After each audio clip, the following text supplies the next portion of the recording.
আপনারা হুটহাট করে জামিন দিবেন না।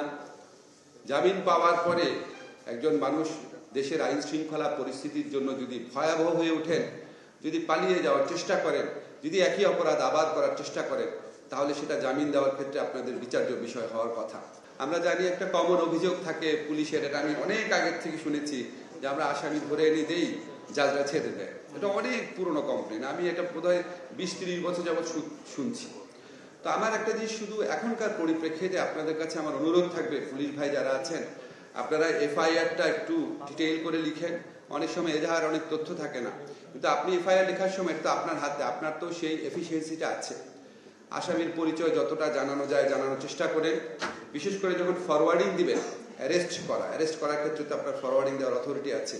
ফরওয়ার্ডিং এর মধ্যে যথেষ্ট তথ্য দিয়ে আসামির ইনভলভমেন্ট এবং আসামির পরিচয়টা ভালো করে আইডেন্টিফাই করে দিয়ে, তাহলে আমাদের বিচারকদের সিদ্ধান্ত নিতে সুবিধা হয়। আমাদের যারা জাজরা আছেন তাদের কাছে আমার অনুরোধ, আপনারা যে bigger picture of law and order situation, এটা মাথায় রাখবেন।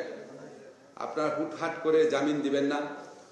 জামিন পাওয়ার পরে একজন মানুষ দেশের আইন শৃঙ্খলা পরিস্থিতির জন্য যদি ভয়াবহ হয়ে ওঠেন, যদি পালিয়ে যাওয়ার চেষ্টা করেন, যদি একই অপরাধ আবার করার চেষ্টা করেন, তাহলে সেটা জামিন দেওয়ার ক্ষেত্রে আপনাদের বিচার্য বিষয় হওয়ার কথা। আপনারা আমার চেয়ে ভালো জানেন।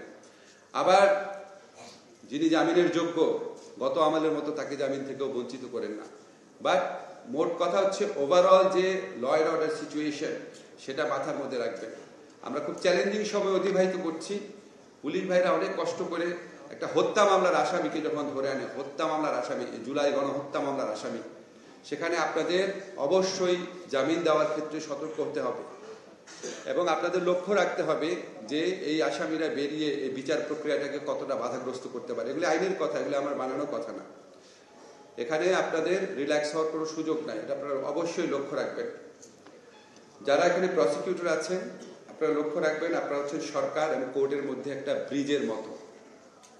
অনেক সময় যদি পুলিশের রিপোর্টে যথেষ্ট তথ্য না থাকে বা আদালত যদি যথেষ্ট পরিমাণ ওয়াকিবহাল না থাকে, অনেক তথ্য দিয়ে, পরামর্শ দিয়ে, যুক্তি দিয়ে দায়িত্ব পালন করার স্কোপ আপনাদের রয়েছে। ডিসি সাহেব যারা আছেন, আপনারা জেলা আইন শৃঙ্খলা রক্ষাকারী বাহিনীর প্রধান, প্রসিকিউটরের সাথেও আপনাদের বিভিন্ন যোগাযোগ থাকে। তা আমরা মনে করি এই 4টা প্রতিষ্ঠান যদি আরও বেশি সমন্বয়ের সাথে কাজ করেন, আরও বেশি, অনেক সময় আপনারা দায়িত্বশীল থাকেন, সব ক্ষেত্রে যদি আরও দায়িত্বশীল থাকেন, তাহলে আমরা এই যে বর্তমান সময়ে যে চ্যালেঞ্জটা প্রথমে বর্ণনা করলাম, সেটা আরও সাকসেসফুলি মোকাবেলা করতে পারব। আমাদের এখানে গণহত্যা হয়েছে, এটা মাথায় রেখে। আমাদের এখানে 15 বছর গুম হয়েছে, বিচার বহির্ভূত হত্যাকাণ্ড হয়েছে। আমাদের এখানে 15 বছর অরাজকতা হয়েছে, কিন্তু বানানো কথা না, আপনারা প্রত্যেকে জানেন, নিজের বিবেককে জিজ্ঞেস করেন। তা আমরা যদি এই পুলিশ, কোর্ট, প্রসিকিউটর, ডিসি, আমরা যদি এই বার্তা দিতে না পারি যে প্রতিটা হত্যার বিচার হবে, প্রতিটা গুমের বিচার হবে, 15 বছরের অরাজকতার বিচার হবে, আমরা এই বার্তা দিতে না পারলে আমাদের এখানে থাকার তো কোনো মানে হয় না। আমাদের বিবেকের কাছে, আমাদের শপথের কাছে, আমাদের আচরণ বিধির কাছে, আমাদের স্রষ্টার কাছে আমরা কি জবাব দেব? যখন দেশের মানুষ দেখবে রাষ্ট্র এক্সিস্ট করে, পুলিশ আদালত ঠিক মতো ফাংশন করে, তখন এই যে মবক্রেসি, যেটাকে আমরা মবতন্ত্রের বিরুদ্ধে যে আমরা এত বেশি সোচ্চার হই, আমরা এটাকে ভয়াবহ জিনিস মনে করি এই মবতন্ত্রকে, কিন্তু যখন পুলিশ, কোর্ট, আইন শৃঙ্খলা পরিস্থিতি সবকিছু ঠিক মতো কাজ করবে, তখন মবের প্রকোপ আমি মনে করি আরো কমে যাবে। দেশে একটা সহনীয় পরিস্থিতি সৃষ্টি হবে। মানুষ দেখতে চায় রাষ্ট্র এক্সিস্ট করে through this organisations, through this institutions.